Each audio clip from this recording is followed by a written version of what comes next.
Bonjour à tous et bienvenue sur Crypto Signal. Aujourd'hui, on va parler d'accumulation-distribution. Encore une fois, vous savez que c'est quand même un petit peu l'idée de la chaîne, d'essayer de réfléchir à pas simplement si le prix est monté ou pas, mais comment il est monté et pourquoi. Et donc, en fait, du coup, excusez-moi, je suis en train en même temps de faire un petit peu de ménage là sur mes fenêtres. Du coup, on va regarder un petit peu ça. On va faire une analyse technique du Bitcoin et je vous expliquerai pourquoi je pense que Bitcoin a des bonnes chances de repartir demain à 14h30 exactement. Donc si c'est pas suffisamment précis comme idée, je ne sais pas quel analyste pourra vous faire mieux que ça, mais en tout cas voilà, moi c'est mon scénario. Mon scénario étant qu'il y aura un rebond technique demain à 14h30 précisément, et je vais vous expliquer pourquoi. Donc on passe tout de suite en partage d'écran. Et je vous montre là la courbe du BTC. Donc vous voyez qu'on est toujours sur ce support des 41K. Bon, ça en fait sur toutes les vidéos que vous regardez, on doit vous le dire. Néanmoins, voilà, on est en train de tester là ici la capacité des gens à vendre. C'est quelque chose qui a pas mal joué comme résistance. Et puis ensuite, une fois qu'on l'a passé ici, c'est devenu un support. Vous voyez sur cette zone-là. Support sur le dernier selling climax. Et là actuellement, il est en train de jouer aussi comme support. Attention, ça je le dis souvent aussi, donc les gens qui regardent régulièrement mes vidéos, je voudrais pas devenir rébarbatif pour eux, mais on a une épaule tête-épaule ici, on est passé sous la ligne de coup, donc pour l'instant elle vient de casser. Si jamais on réintègre avant la semaine prochaine, ça annulera cette figure qui est quand même assez baissière puisqu'elle a une target autour des 15 000 $ avec un premier objectif à 27 000 et deuxième objectif à 15 000, donc attention à ça. Donc cette histoire de support là, évidemment à force de le marteler, au bout d'un moment on risque de le transpercer, un petit peu comme on a fait hier. Vous voyez qu'hier on a fait une mèche en dessous.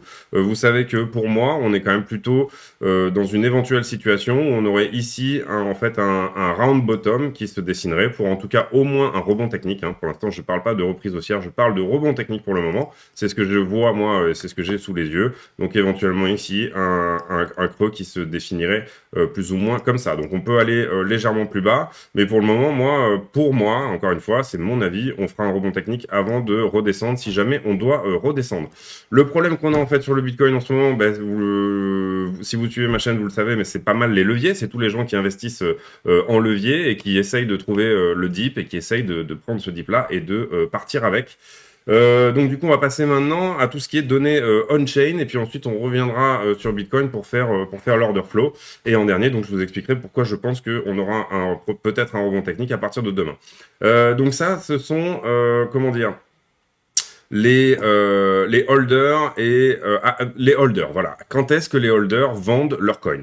Donc là, on voit que sur la montée, donc ça c'était 2017, on a eu une grosse distribution, bien évidemment. Ici, bear market pendant un certain temps. Là, on est en 2019, reprise de profit, mais très légère. Ensuite, on a le dip de mars ici, où ils ont quand même un petit peu flippé. Il y a eu quelques ventes à perte, vous voyez. Et ensuite, sur toute cette montée, là, il y a une grosse distribution. Et comme je l'explique souvent sur la chaîne, pour moi, là, on est dans une période d'accumulation. C'est-à-dire, même y compris sur le dernier dip qu'on a fait là, vous voyez que l'accumulation, elle augmente. D'accord? Les holders augmentent leur bague sur en fait la peur des gens, c'est-à-dire voilà, sur le fait que on travaille, etc. Ce support des 40K. Après, ça veut pas dire que les holders ne veulent pas qu'on aille plus bas et qu'ils seront pas contents aussi si on descend à 30. Je dis pas ça, ça n'a aucune vertu sur le prix. Néanmoins, on peut nous donner ici plus ou moins un indicateur de bottom. Ici, on va dire que c'est un petit peu la courbe inverse, c'est-à-dire que c'est en fait justement la valeur en fonction du nombre de jours que les coins ont plus ou moins été holdés, c'est-à-dire comment expliquer ça? En fait, c'est l'inverse de la courbe précédente, c'est-à-dire que quand on trouve ici des plus bas, on est sur une valeur basse en fait. C'est-à-dire que là, les holders n'ont aucun intérêt à vendre ici. Et vous voyez que assez souvent, le fait de rentrer dans cette zone verte ici, en fait, finalement, relance le prix. C'est-à-dire qu'on est dans une zone au travers de laquelle, en général, on trouve des bottoms. Alors, on peut descendre plus bas, encore une fois, vous voyez que là, on est quand même sur toute la durée de vie du Bitcoin. Donc, on est sur des très longs bear market ici, mais vous voyez que quand on était descendu dans cette zone-là, Donc du coup, ça devait être cet été. On est reparti assez vite. Et puis voilà, vous voyez on y est redescendu en mars 2020. Là ici, on est reparti assez vite. Donc c'est vraiment une zone dans laquelle, comment dire, on peut trouver un bottom. Là, c'est exactement la même chose, c'est-à-dire le temps de dormance, on va dire. Alors c'est un ratio là ici qu'on a. En fait, plus ou moins entre 0 et 1, puisque c'est divisé par la market cap totale. Mais bon, bref, c'est pas vraiment ce qui est important dans l'histoire. Ce qui est important dans l'histoire aussi, c'est que quand on rentre dans cette zone-là verte, c'est-à-dire quand les holders considèrent qu'ils n'ont pas la valeur pour pouvoir vendre, on trouve assez souvent finalement des bottoms. Vous voyez que ça, c'était en 2015, ici en 2019, ici en 2020, en mars donc, et ici c'était cet été, sur le bottom de cet été. Et là, on est re-rentré à nouveau dans cette zone-là. Donc voilà, c'est intéressant de voir que peut-être, vous voyez, cet été, on l'a à peine touché, là, on est vraiment à l'intérieur. Et encore une fois, je me répète, mais le prix peut descendre plus bas à partir de là. C'est pas vraiment un indicateur de prix, mais néanmoins, on sait qu'on est dans une zone, malgré le fait qu'on soit déjà à 40 000, où en fait, étant donné que c'est divisé par la market cap totale, en fait, ça vous donne un ratio, donc ça vous donne une idée, un indicateur qui est borné. Donc voilà.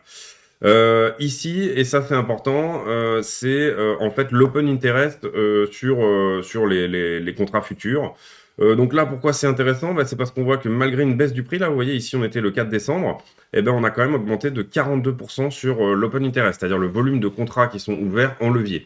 Donc on a un niveau beaucoup trop important de gens qui essayent de choper le dip là et qui rentrent en longue pour essayer de choper en fait le bas du mouvement.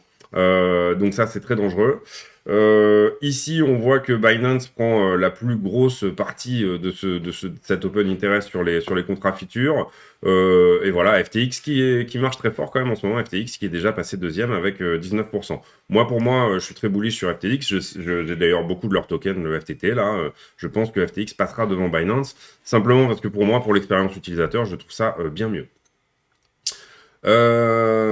Ici, on est sur les niveaux en levier. Vous voyez qu'on s'est quand même pris une petite baffe ici et qu'on est en train de repasser en dessous de la zone rouge, mais qu'on n'est pas non plus sur des niveaux comme on pouvait avoir ici des niveaux très bas ou encore ici cet été là aussi où on a pu avoir des niveaux très bas. Néanmoins, vous voyez qu'on a réussi à trouver un dip ici alors qu'on avait quand même des niveaux de levier très hauts, mais c'était des gens qui étaient principalement en short, contrairement à maintenant où on a l'impression qu'ils sont principalement en long. Et c'est justement ce que je vais vous montrer après, c'est-à-dire que là on voit que principalement quand même, alors bon là c'est comment dire la dominance des liquidations, donc on a beaucoup de gens qui se sont fait liquider sur les longueurs forcément. Puisque le prix a baissé, hein, c'est logique. Énormément de gens qui se sont fait liquider, mais néanmoins, on a quand même ici plus ou moins un ATH de liquidation des longues. Mais ça veut dire aussi qu'il y a énormément de contrats en long qui s'ouvrent tout le long de cette descente. À chaque fois, il y a des longs qui s'ouvrent, et ça, c'est pas très bon. Après, bon, ça, c'est les options. Je crois que c'est que les options. Sur celui-ci, là, il y a juste futur volume, et je crois que c'est que les options. On voit que là, par contre, on est plutôt sur une diminution. Mais je suis pas tout à fait sûr que ça soit que les options là ici, puisque en janvier, on avait un très fort niveau d'options quand même.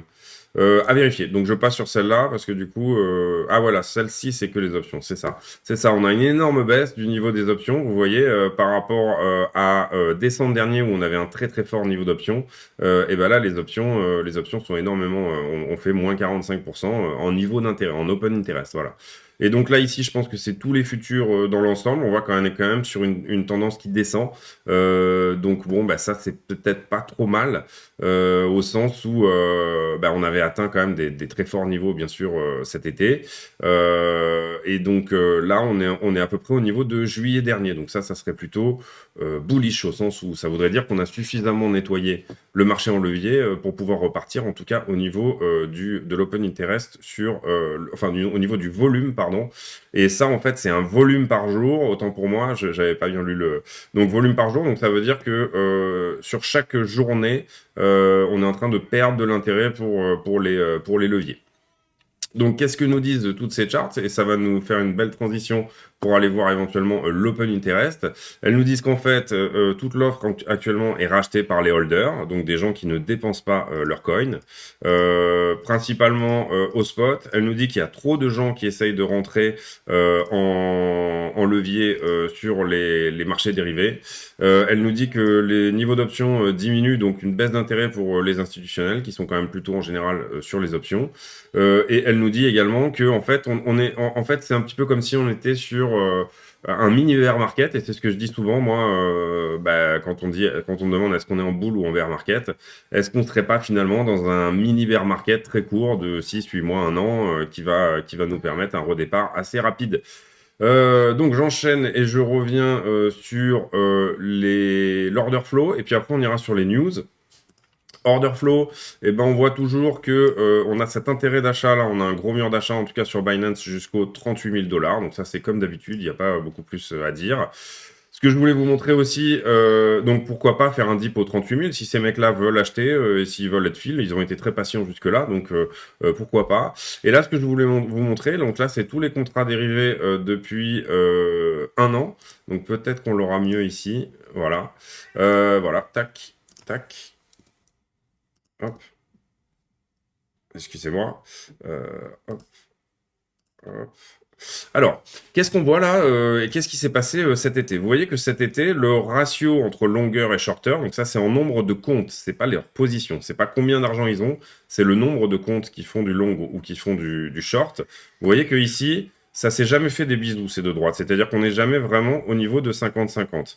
Ça peut nous permettre déjà quand même de se dire que on n'est pas encore sur des niveaux comme on pouvait être cet été, puisqu'il y a pas mal de gens qui font la comparaison entre cet été et comment dire et maintenant, c'est-à-dire ils pensent qu'on en est à peu près au même point que là on en était cet été. Moi, ce que je vois, c'est qu'il me faudrait plus de pics rouges ici dans le funding, comme il peut y avoir ici. Et là, on pourra dire qu'effectivement, on a beaucoup de shorters dans la place. Là, pour l'instant, on n'en est pas au niveau de shorter encore qu'on aimerait avoir. On sait qu'on a des shorters au-dessus. Ça, on le sait, il y a des liquidations à prendre là. Mais c'est pour ça que pour moi, dans un premier scénario, en tout cas ici, je vois pas un short squeeze comme tout ce qu'on a eu là. Short squeeze étant, on se sert des liquidités des shorters pour remonter. Je vois plutôt éventuellement juste un rebond technique, donc un premier short squeeze, mais qui s'arrête un petit peu avant pour pouvoir liquider les shorters qui sont par exemple au-dessus de ces niveaux-là, ici. Voilà. Et éventuellement, pourquoi pas même repartir aux 60 pour ensuite se retourner et prendre tous les longs qui sont rentrés entre-temps. Donc pour moi, il y a deux niveaux de short là qui peuvent être mis en place. Il y en a un premier qui est aux 47 000, c'est-à-dire ici. Là, il y a un gros pic là de shorter à prendre éventuellement là. Il y a un deuxième pic au 52 et il y a un troisième pic au 60. Je pense, moi, dans un premier temps, que on va aller faire un tour au 47, donc peut-être 48 ou 49 pour prendre tous ces mecs-là, et puis ensuite on va revenir vers ici le bas du range, c'est-à-dire les entre 38 et 42, voilà. Donc ça, qu'est-ce qu'on peut voir aussi ici sur l'open interest? On voit que les contrats sont ici en train de se fermer. Alors j'espère que c'est suffisamment zoomé pour qu'on puisse voir quelque chose, mais en gros, ici le prix baisse, les contrats se ferment, donc on imagine que ça, ce sont des longueurs qui ferment leurs contrats, hein, voilà. Et puis on a quand même un funding qui est très faible, certes, mais qui reste toujours positif, donc une majorité de longueur par rapport au shorter.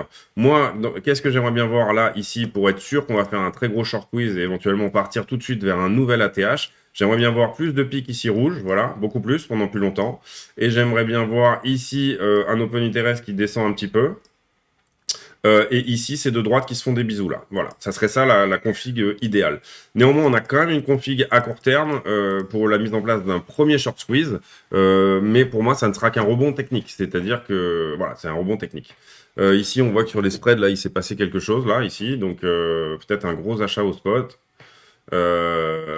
Un gros achat sur les dérivés, pardon, une grosse position là ici probablement qui est rentrée puisque les spreads ont diminué. Ici aussi, et c'est une précision que je fais pas toujours, mais en fait c'est peut-être important de la faire. Là, moi, mon funding, il est sur tous les contrats, c'est-à-dire que si vous allez ici dans les préférences, vous verrez qu'il y a Binance, BitMEX, FTX, etc., tout le monde. Alors que mon prix et toutes ces choses-là, et mon ratio, par exemple, ici, il n'est que sur Binance. Donc, il y a aussi des comportements différents en fonction des plateformes. C'est-à-dire qu'FTX, ça va être souvent plutôt des traders. Binance, ça va être de l'institut, comment dire, du retail. Enfin voilà. Donc, en gros, mon funding ici, c'est tous les contrats, c'est tout le monde, toutes les plateformes. Mon open interest, c'est toutes les plateformes aussi. Vous voyez qu'ici, il y a tout le monde. Par contre, mon prix et mon ratio long short, ça n'est que Binance. Et mon spread aussi, c'est que Binance. Ici, là, ça fait pas très longtemps que les spreads sont passés négatifs de partout. On avait des spreads positifs sur FTX. Et maintenant, ça y est, ils sont passés négatifs. Donc voilà, les options, ça n'a pas changé. On est toujours sur une expiration là au 14 000 bitcoins. Bon voilà, pour moi, c'est pas un niveau énorme, mais ça nous dit qu'on pourrait peut-être remonter aux 44 000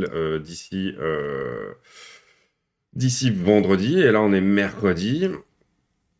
Et donc, restez bien, d'ailleurs, n'hésitez pas à vous abonner, mettre la cloche des notifications, etc. Mais restez bien jusqu'à la fin, parce que je vais vous dire, bien évidemment, pourquoi je pense que BTC pourrait nous offrir ce rebond technique à partir de demain. Ici, qu'est-ce qu'on voit? On voit qu'il y a pas mal de longs qui sont rentrés, puisqu'en fait, tout a été annihilé. Vous voyez que sur ce rebond de prix, on a énormément de roses, là, ici, de longs qui sont rentrés. Ça, qu'est-ce que c'est? C'est les gens qui rentrent en levier x25, x50. Donc, ce faisant, ils créent un prix de liquidation. C'est-à-dire que par exemple, si je rentre en levier x25 avec 2000 dollars, en fait, je vais pouvoir avec un x25 jouer avec 50 000, pardon, excusez-moi, avec 500 000 dollars, voilà, enfin un peu plus même. Donc, oui, c'est ça, oui, 500 000, oui. Je vais pouvoir jouer avec 500 000 dollars, mais par contre, si le prix perd en levier x25 4%, si le prix perd 4%, je me ferai liquider mes 2000, d'accord? On emprunte 24 fois la somme, donc on a 24 fois la somme en face, mais à partir du moment où le prix perd un certain ratio, donc tout ça, c'est les prix qui sont créés à cet endroit-là, au moment où ces gens-là ouvrent des positions. Ici, par exemple, c'est un levier x25, vous voyez, en rose, il a ouvert une position à 109 millions de dollars.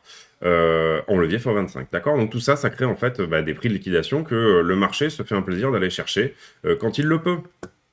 Et vous voyez encore ici qu'on est toujours sur cet escalier. Dès que le prix descend, tout le monde remet un long en levier, ouvre un long en levier, et ça, c'est vraiment pas très bon. On est à combien en termes de temps de vidéo pour voir si j'ai le temps de vous faire un petit peu d'autres choses? On est à 16 minutes. Et ben on va continuer. Donc du coup, je reviens là tout de suite sur mon idée du prix et pourquoi je pense que, enfin, quelle serait pour moi la bonne technique ici à adopter. Ben, c'est relativement simple. On est en zone de rechargement ici. Vous voyez que c'est ça, c'est la zone de rechargement. Comment je la trouve? Tout simplement, je prends un Fibonacci que je place en haut ici. Et là, je prends la dernière tendance, la grosse tendance en cours. Et là, vous voyez que c'est la zone entre les 0,618 et les 0,786. Ici, on a pas mal d'institutionnels qui vont venir recharger. Donc la localisation, elle serait bonne à l'achat. Par exemple, pour un trade, là, ça serait une très bonne localisation pour lancer un trade ici. On est sur un support. En général, on achète les supports, on ne vend jamais les supports. Donc, ne vendez pas vos bitcoins sur un support. En général, on achète un support, on vend une résistance. D'accord? C'est comme ça c'est comme ça qu'on fonctionne. Voilà. Ici, qu'est-ce qu'on a en résistance au-dessus de nous? On a cette ligne de l'épaule tête-épaule là que j'espère on va retraverser. Et on sait que potentiellement, on a les conditions, que ce soit au niveau des dérivés ou quoi que ce soit, pour faire et je vous rappelle bien que j'ai parlé d'un rebond technique, j'ai pas parlé d'une reprise haussière, d'accord? Et après, on espère éventuellement plutôt revenir faire un tour plutôt dans le haut du range, mais quitter en tout cas ce support et l'avoir vraiment validé comme un support très strong. Je vous parle souvent de Wyckoff, etc. Je vais pas le faire aujourd'hui parce que mais en gros, j'évoque l'idée que tout ça n'est qu'une accumulation. Voilà, tout ça n'est qu'une pattern d'accumulation par les baleines pour acheter les gens qui capitulent et qui vendent leur bitcoin à perte. Voilà. Donc, à partir de là, effectivement, on est censé créer la situation la plus stressante possible. On est censé garder les gens sous l'eau, etc. Donc, c'est possible qu'on latéralise encore un petit peu. D'accord? Moi, je pense que, parce qu'en fait, si vous regardez demain, alors voilà, ça c'est le taux d'inflation aux États-Unis, d'accord? Vous voyez qu'ici on a commencé en mars au moment du confinement, au moment où les États-Unis ont fermé leurs frontières, etc. Il y avait des vrais enjeux économiques, donc il a fallu commencer à faire marcher la planche à billets. Donc du coup on a créé de la monnaie, on a créé de la masse monétaire de manière à l'injecter sur les marchés du sol américain. Donc du coup voilà, tout ça, ça a été que de l'inflation monétaire. On est passé d'un taux qui était quasiment à zéro au niveau inflation à un taux qui aujourd'hui est proche alors je sais, ouais voilà, on va peut-être regarder plutôt comme ça, voilà. Ça, c'est l'inflation sur l'année. Vous voyez que même en janvier, on était à 1,4, ce qui est déjà un niveau assez important pour les États-Unis. Et là, on est à 6,8 au mois de novembre. Donc ça, c'est l'inflation cumulée. Hein. Ça va être le chiffre pour l'année. Qu'est-ce qui va se passer demain? Demain, on sort les chiffres du mois de décembre. Vous voyez que c'est ce que j'ai surligné ici. Demain, donc le 12 janvier, à 8h30 Eastern Time, ça fait 14h30 en France, les chiffres de l'inflation du mois de décembre vont être lâchés aux États-Unis. Qu'est-ce que ça va nous donner? Bah, bien évidemment, ça va nous donner les chiffres de l'année sur l'année 2021. Quels sont les chiffres de l'inflation aux États-Unis? Et ça, c'est plutôt une bonne narration pour Bitcoin. C'est plutôt une bonne narration. Pourquoi? Bah parce que Bitcoin est un actif anti-inflationniste. C'est d'ailleurs pour ça qu'a été créé Bitcoin. Ça a été créé pour protéger les gens de l'inflation. Vous savez que pour moi, l'inflation, en fait, c'est plus ou moins le vol de votre valeur travail dans le temps. Vous avez travaillé une année, 10 ans, 50 ans, vous le placez éventuellement ou alors vous le gardez sous le matelas et petit à petit, cet argent se déprécie par la création monétaire, d'accord? Donc, pour moi, cette narration demain à 14h30 de l'inflation, elle va être très bonne pour tous les marchés. D'ailleurs, on voit ici que de toute façon, même, je pense que ici, le S&P... Voilà, le S&P, hier, je vous en parlais, je vous ai dit, il est en bas du canal, on va probablement rebondir, et il a trouvé son rebond. Il a trouvé son rebond en bas du canal, et là, il est reparti haussier. Il repart peut-être potentiellement vers le haut du canal, ou en tout cas vers une recovery qui sera au moins égale à peut-être ce round top là, c'est-à-dire voilà, il va peut-être venir un petit peu par là et refaire ensuite autre chose. Est-ce qu'il va sortir de son canal ou pas? Ça pour le moment j'en sais rien. En tout cas le contexte macro de hausse des taux par la Fed n'est pas très bon pour les marchés. Ici par contre on voit que sur le Nasdaq continue plus ou moins à corriger et ça c'est pas très bon. Ça veut dire que la tech, en fait les actions se reportent de la technologie, les actions technologie, les actions croissance qui en général ont une très forte croissance quand il y a une croissance des marchés, ils se reportent vers tout ce qui est portefeuille de value, c'est-à-dire le S&P et le Dow Jones, ok? Donc les gens rééquilibrent leur portefeuille. En ce moment, ils sont en train de sortir un petit peu. Tous les profils dynamiques sont en train de se raviser en ce moment. Et ils vont plutôt sur des profils, on va dire, de valeur. Voilà, type, je sais pas, vous achetez du Coca-Cola ou du... voilà, ce genre de choses. Qu'est-ce que ça m'a amené à dire? Oui, bah voilà, vous savez que moi, il y a un petit moment déjà que je vous dis qu'on va latéraliser ici dans cette zone pour faire capituler un petit peu tout le monde. J'aimerais bien qu'on repasse ici cette droite jaune. Et il y a deux éléments qui m'amènent à penser que peut-être on aura en tout cas potentiellement une petite chance de le faire demain. C'est que certainement les chiffres de l'inflation seront très mauvais au moment où demain à 14h30, le bureau des statistiques, le Federal Bureau of Labor of Statistics, ou je sais pas quoi, le bureau américain qui sort ces stats-là, va nous donner les chiffres qu'on sait qu'ils seront pas très bons et en général ça donne une petite bougie verte comment dire, pour Bitcoin. Est-ce que ça peut aussi lancer du coup un panic buy, hein, une zone d'achat au spot, etc. Pour moi, la réponse est oui. Pour moi, là, il suffit d'une belle bougie verte avec beaucoup de volume et on peut peut-être, au moins, je le dis, amorcer un rebond technique. Pour moi, premier rebond technique possible, les 47. Deuxième rebond technique possible, les 52. Donc on est où là? 52, on est là. D'accord? En fait, 47, ça nous permet de prendre les stops de tous ces gens-là. Vous voyez, ici, là, il y a des stop-loss qui sont garés au-dessus. Donc là, on viendrait les prendre. Si jamais on passe encore plus au-dessus de ce niveau-là, donc vous êtes là, ben là, on prend les stops de ces gens-là à 52 600. Et méga rebond technique possible, la zone des 60, où là, on vient aussi prendre les liquidités et les stops de ces gens-là, qui étaient en train de shorter, hein, bien sûr, j'entends. Quand je dis short, quand je dis stop, c'est des gens qui sont en train de shorter. Donc voilà ma technique. Il y a aussi autre chose. Alors je voulais pas en parler aujourd'hui, mais ouais, du coup 23 minutes. Allez, ça va. On va faire une vidéo de 26 aujourd'hui. On va un petit peu se lâcher. Ça fait plusieurs jours que j'ai plein de choses à dire. Du coup, je fais des vidéos de 30 minutes. Là, aujourd'hui, on va essayer quand même de rester sous le format des 30. Donc l'idée ici, et ce que j'étais en train de vous dire là, c'est que j'ai rajouté cette barre aussi. Vous voyez, j'ai écrit pleine lune.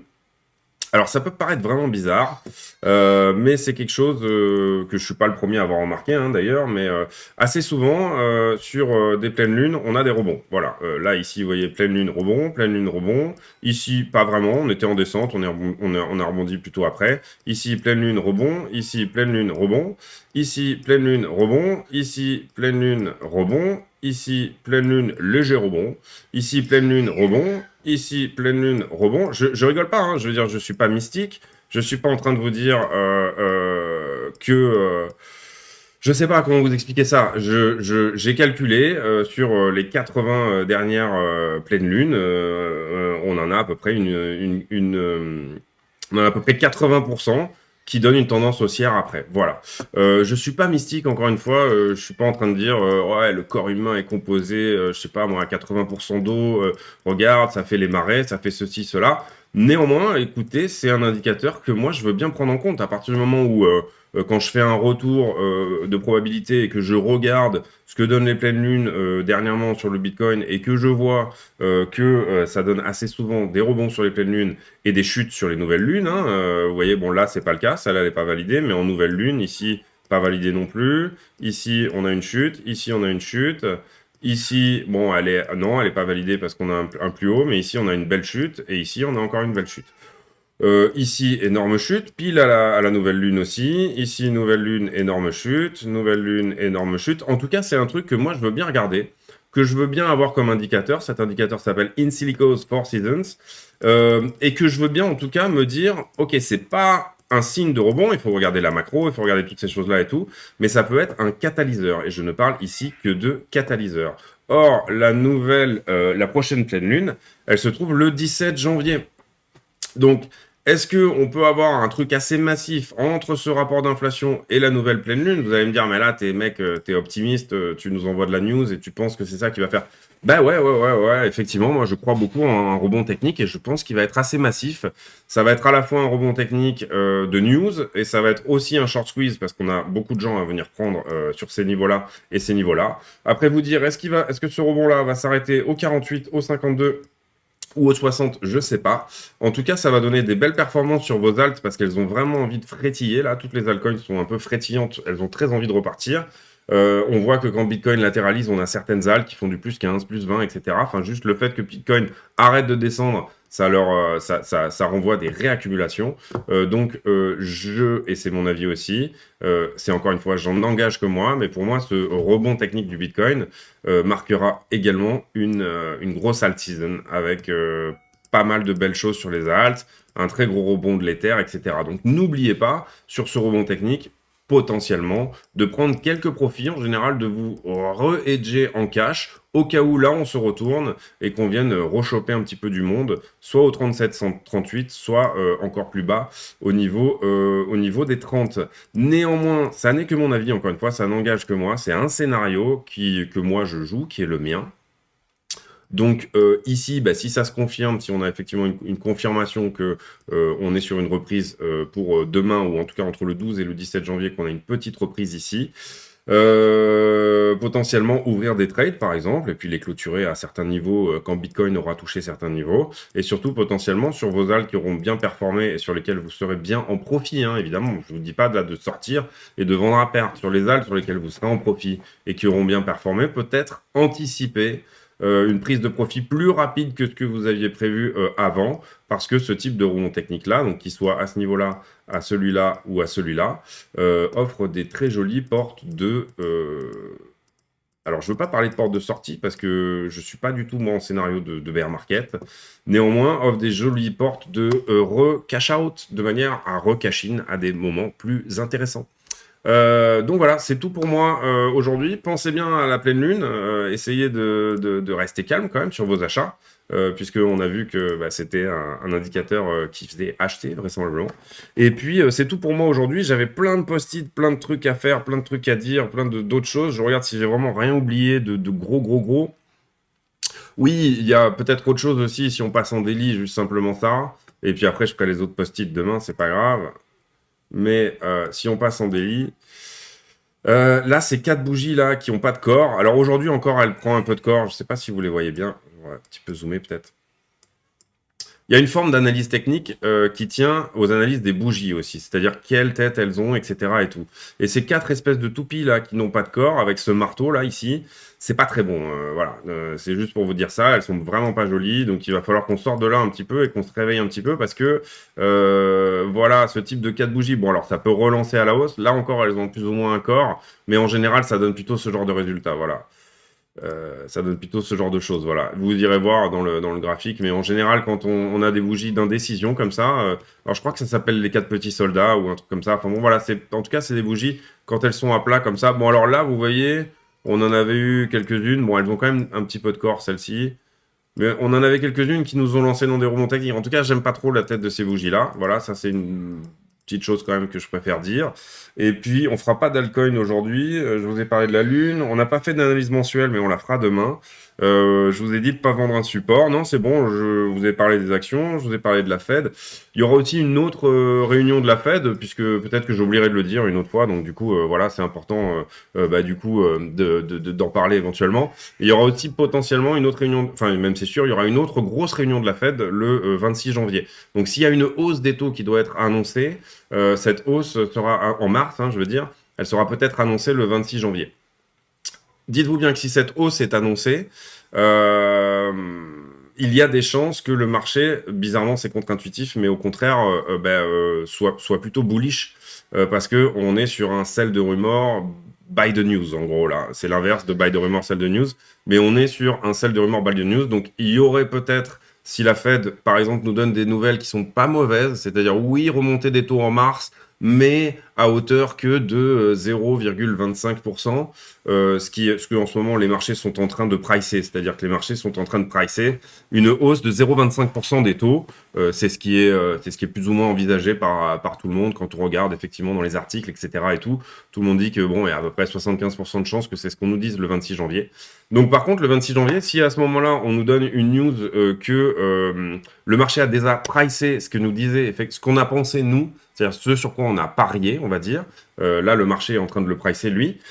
Et si à ce moment-là, la Fed ne donne pas de nouvelles plus mauvaises que ça, si elle donne des nouvelles qui sont exactement celles auxquelles que tout le monde priçait et voulait poser, et ben à ce moment-là, on devrait avoir un pump plutôt qu'un dump. Donc, ne vendez pas sur une mauvaise nouvelle de la Fed en vous disant ah ben la Fed a vraiment confirmé qu'elle allait confirmer ses taux. Cette nouvelle, elle est déjà pricée par les marchés. Les marchés ont déjà fait leur prix par rapport à cette rumeur. Dernière chose aussi, je crois qu'aujourd'hui, Jérôme Powell, donc le président de la Fed, parle devant le Sénat. Je vous refais un partage pour vous montrer ça. Et donc du coup, peut-être qu'il va nous dire des choses aujourd'hui aussi et qu'il y aura peut-être quelque chose d'intéressant à sortir de ce niveau-là.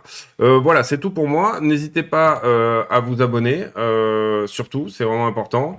Mettez un like, mettez un commentaire, ça fait super plaisir. On doit être à 200 abonnés, bon, ça fait un gros mois que la chaîne a été lancée. Donc c'est de mieux en mieux, c'est super. Le Discord aussi, n'oubliez pas, si vous avez des alts que vous voulez que j'analyse, venez sur le Discord m'en parler. Si vous avez des questions, venez sur le Discord aussi. Voilà, on doit être, je pense, une petite quinzaine maintenant sur le Discord, ça fait plaisir. C'est vraiment cool que les choses se passent comme ça, tranquille, et on est en train de construire une communauté petit à petit. Et puis voilà, mais surtout un like, ça c'est important. Et puis abonnez-vous, mettez la cloche des notifications aussi, parce que c'est ça qui peut faire que ce contenu s'il vous plaît, peut être éventuellement disponible au plus grand nombre. Aujourd'hui, la question du jour, parce que à chaque fois que quelqu'un arrive à regarder la vidéo jusqu'à la fin, je pose une question, ça sera de mettre en commentaire votre série préférée du moment sur Netflix. Donc du coup, on partage des trucs cool aussi. Donc si vous avez une bonne série à regarder sur Netflix, n'hésitez pas à en faire part en commentaire. Donc voilà, c'est ça la question du jour. Bravo si vous avez réussi à regarder cette vidéo jusqu'à la fin. C'est une vidéo qui fera 33 minutes, donc c'est vraiment long du coup. Et à chaque fois, je m'emballe, mais c'est comme ça, je peux pas faire autrement. Je vous souhaite une très bonne soirée à tous et au revoir.